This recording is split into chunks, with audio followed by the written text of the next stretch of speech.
আচ্ছা, এই শীতে তোমরা কখন ঘুম থেকে ওঠো? আমার তো উঠতে উঠতে প্রায় 9টা হয়ে যায়। ঘুম থেকে উঠে ব্রাশ করে খেয়ে নেই হলুদের রস, আর এই হলুদের রস খাওয়ার পরে না আমার স্কিন কন্ডিশন অনেকটা ভালো হয়েছে। তারপরে খেয়ে নেই মধু আর তুলসী পাতা, যাতে ঠান্ডা না লাগে। এরপর স্নান করে দুপুরবেলা খেয়ে নিচ্ছি ভাত। আর ভাতটা না আজকে ছাদে রোদে বসে একদম খুব আরাম করে খেয়েছিলাম।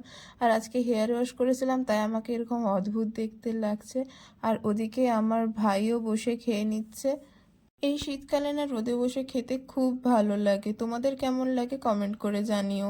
আর বিকেলের দিকে একটু বেরিয়েছিলাম, আর আকাশটা দেখো কতটা সুন্দর লাগছে, তাই না? আমরা বেরিয়েই চলে গেছিলাম একটা স্ট্রিট ফুডের দোকানে, আর ওখানে গিয়ে আমরা অর্ডার দিয়েছিলাম এগ চিকেন রোল, যেটা আমাদের বরাবরের খুব ফেভারিট।